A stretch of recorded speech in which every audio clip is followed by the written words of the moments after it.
किसी ब्राह्मण के 4 पुत्र थे। उनमें परस्पर गहरी मित्रता थी। चारों में से 3 शास्त्रों पर पारंगत थे, लेकिन उनमें बुद्धि का अभाव था। चौथे ने शास्त्रों का अध्ययन तो नहीं किया था, लेकिन वह था बड़ा बुद्धिमान। एक बार चारों भाइयों ने प्रदेश जाकर अपनी अपनी विद्या के प्रभाव से धन अर्जित करने का विचार किया। चारों पूर्व के देश की ओर चल पड़े। रास्ते में सबसे बड़े भाई ने कहा, हमारा चौथा भाई तो निरा अनपढ़ है। राजा सदा विद्वान व्यक्ति का ही सत्कार करते हैं, लेकिन बुद्धि से तो कुछ मिलता नहीं। विद्या के बल पर हम जो धन कमाएंगे उसमें से इसे कुछ नहीं देंगे। अच्छा तो यही है कि यह घर वापस चला जाए। दूसरे भाई का विचार भी यही था, किंतु तीसरे भाई ने उनका विरोध किया। वह बोला, हम बचपन से एक साथ रहे हैं, इसलिए इसको अकेले छोड़ना उचित नहीं है। हम अपनी कमाई का थोड़ा थोड़ा हिस्सा इसे भी दे दिया करेंगे। अतः चौथा भाई भी उनके साथ लगा रहा। रास्ते में एक घना जंगल पड़ा। वहाँ एक जगह हड्डियों का पंजर था।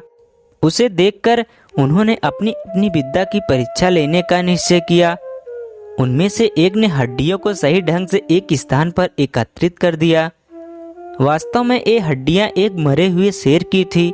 दूसरे ने बड़े कौशल से हड्डियों के पंजर पर मांस एवं खाल का आवरण चढ़ा दिया। उनमें उसमें रक्त का संचार भी कर दिया।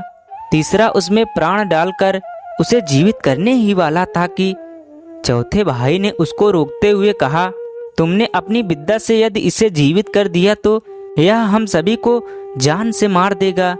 तीसरे भाई ने कहा, तू तो मूर्ख है। मैं अपनी विद्या का प्रयोग अवश्य करूंगा और उसका फल भी देखूंगा। चौथे भाई ने कहा, तो फिर थोड़ी देर रुको, मैं इस पेड़ पर चढ़ जाऊं, तब तुम अपनी विद्या का चमत्कार दिखाना।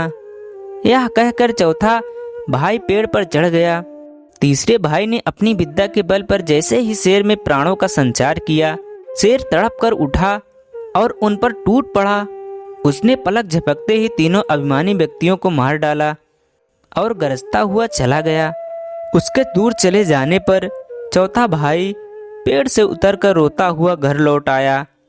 इसीलिए कहा गया है कि विद्या से बुद्धि श्रेष्ठ होती है। धन्यवाद।